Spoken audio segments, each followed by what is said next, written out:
Alright guys, welcome back to the channel. Welcome if you're new. Thank you for taking time out of your day to check the video out. We have more PlayStation news, rumors, and leaks to go over and cover here today. We are starting with a new PlayStation studio that has been apparently founded but also opened, and they're working on a groundbreaking AAA original IP. So this is being reported by PlayStation Lifestyle, and they say Sony is developing a groundbreaking AAA original game for PlayStation at a new undisclosed studio based in Los Angeles.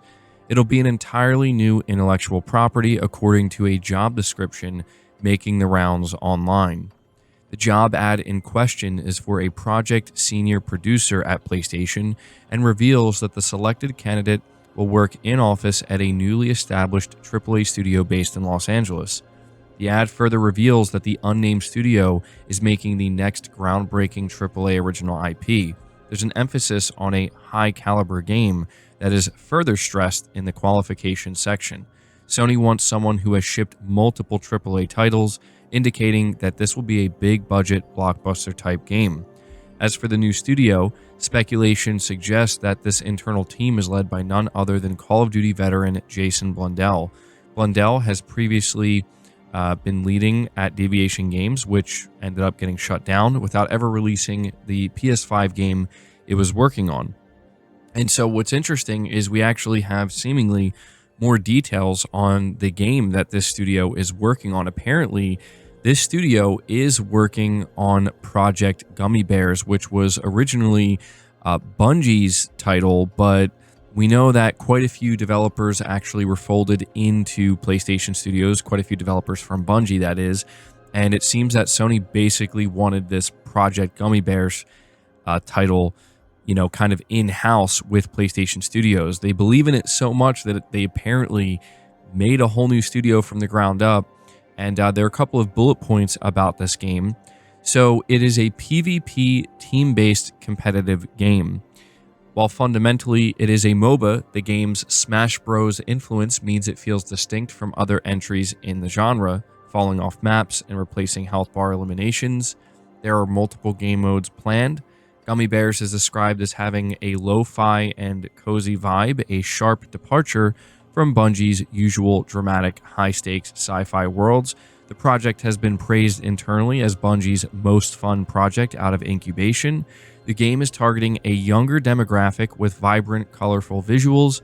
Expect a variety of roles, including support, attack, and defense classes.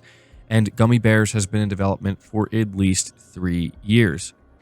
So this is the game that they're working on. And what's strange to me about this, I'm going to be honest, is that when we look at the job description, the way they're describing it, like a big, groundbreaking AAA IP, you know, calling it high caliber, looking for veterans who have shipped multiple AAA titles, the way that this title is described, unless wires are getting crossed here and these are actually two separate things, which they could be, you know, the description of this game is not at all what I would be thinking of when I hear those terms. But yeah, this is apparently what's being worked on at this new studio, and so I have to admit I'm not very excited for it. I'm actually quite skeptical of it, but you know, we'll have to just wait to get more information and see something officially. But there you go. Let me know your thoughts on that. We're moving on to the next topic here, and this one is quite substantial because it does seem to indicate that Microsoft is in fact going all in with bringing their games pretty aggressively to PlayStation 5 as well as the Nintendo Switch 2 in 2025. So being reported by Push Square, it says one of the questions PlayStation owners are looking to have answered in 2025 is how Microsoft's multi-platform efforts will evolve after its initial batch of PS5 and PS4 ports. Future titles like Doom: The Dark Ages and The Outer Worlds 2 have been confirmed for Sony systems. But what about the back catalog games? According to industry insider Nate Drake, speaking on his podcast, Halo: The Master Chief Collection and Microsoft Flight Simulator are two titles that he's heard will make the jump across. He said, quote, "Games that I have heard will be released multi-platform in 2025 beyond the obvious include Flight Simulator and Halo: The Master Chief Collection," end quote. Nate Drake states both games will be coming to PlayStation 5 and Nintendo Switch 2, as well as the Elder Scrolls 4 Oblivion remake in 2025. A known and reliable insider within the industry, Nate Drake has often been on point with their predictions and claims, with many seen on the Reset Era forum. He continues, quote, Microsoft is just going to fully embrace that third-party push. I'd say any game coming out this year from Microsoft will at some point find its way to PS5 and or Switch 2. It's just going to be a question of when. But it doesn't end there, because we have a separate report that claims Gears of War, Hellblade 2, and more are actually set to come to PlayStation 5 and potentially the Nintendo Switch 2 this year. Once again, coming from Push Square, it says, following claims from gaming insider Nate Drake that Halo the Master Chief Collection and Microsoft Flight Simulator will both receive PS5 versions this year, it appears the floodgates have opened as other games media members share what their sources have told them concerning Microsoft's third-party strategy. Most notably, Jez Corden from Windows Central corroborates Nate Drake's claims and throws more games into the mix.